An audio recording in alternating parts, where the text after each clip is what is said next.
Sobat Diet Kalori, bertemu kembali dengan saya Erwin Eka, founder dari dietkalori.co.id.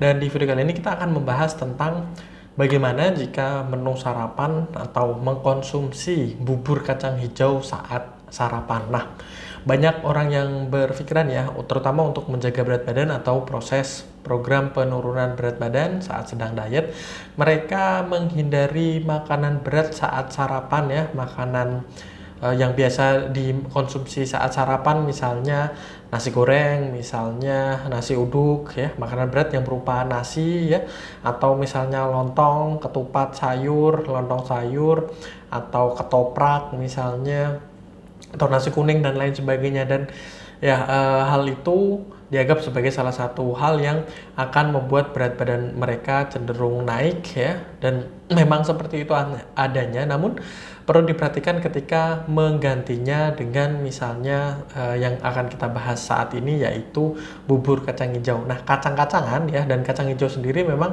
mengandung nutrisi yang cukup tinggi ya. Dia merupakan sumber protein ya. Terus kemudian mampu membuat kita, karena kandungan seratnya juga cukup tinggi ya, jadi kenyang lebih lama ya. Seratnya ini mampu membuat kita menghindari misalnya camilan, atau mungkin nanti saat makan siang menjadikan kita masih merasa kenyang, jadi tidak berlebihan dalam mengkonsumsi makanan saat makan siang atau lunch. Namun ya, bubur kacang hijau sendiri ini ya mengandung santan, terus kemudian mengandung gula ya, biasanya ditambahkan dengan gula merah ya, gula Jawa, dan juga ada gula putihnya ya, biasanya ditambahkan dengan susu kental manis. Nah, ini akan menambahkan jumlah kalori yang terkandung dalamnya. Jadi olahan dari kacang hijau ini ya, inilah yang akan menjadi perhatian. Kalau kacang hijau sendiri bagus, sangat kita rekomendasikan untuk dikonsumsi misalnya sebagai menu sarapan, karena tadi ya sumber protein ya, kacang-kacangan baik, terus kemudian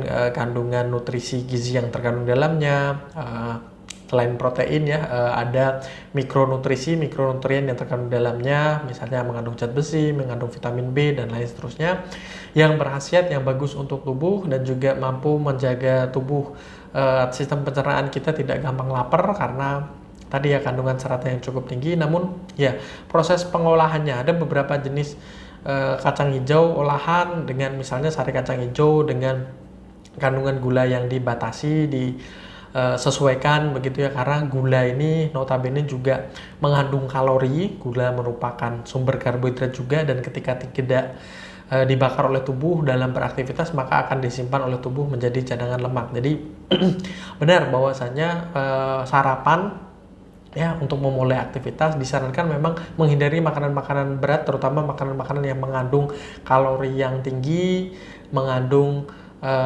lemak yang tinggi ya, yang secara umum semua ya, sumber gizi makro kita, baik itu protein, karbohidrat maupun lemak, ini jika dikonsumsi berlebihan, terutama di menu pagi hari ya, untuk memulai aktivitas hari, maka akan terus kemudian nanti secara akumulatif ya, dari makan siangnya, nanti makan malamnya, belum lagi kalau misalnya ada camilan gitu ya, belum lagi kalau misalnya mengkonsumsi minuman manis ya, itu akan menambahkan jumlah kalori secara keseluruhan. Jadi menu sarapan sering kita share juga di Instagram kita dietkalori.co.id ya.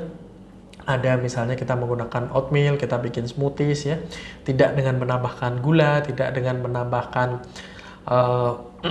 misalnya minyak-minyakan, lemak, santan, dan lain sebagainya, seperti itu. Oke, saya rasa itu. Jadi kacang hijau bagus, namun kalau disajikan dalam bentuk bubur kacang hijau yang ada gulanya, ada santannya, maka harus diperhatikan jumlah kalori yang terkandung secara keseluruhan. Oke, semoga bermanfaat. Jangan lupa like, comment, dan share, serta subscribe dan follow sosial media kami yang ada di bawah ini.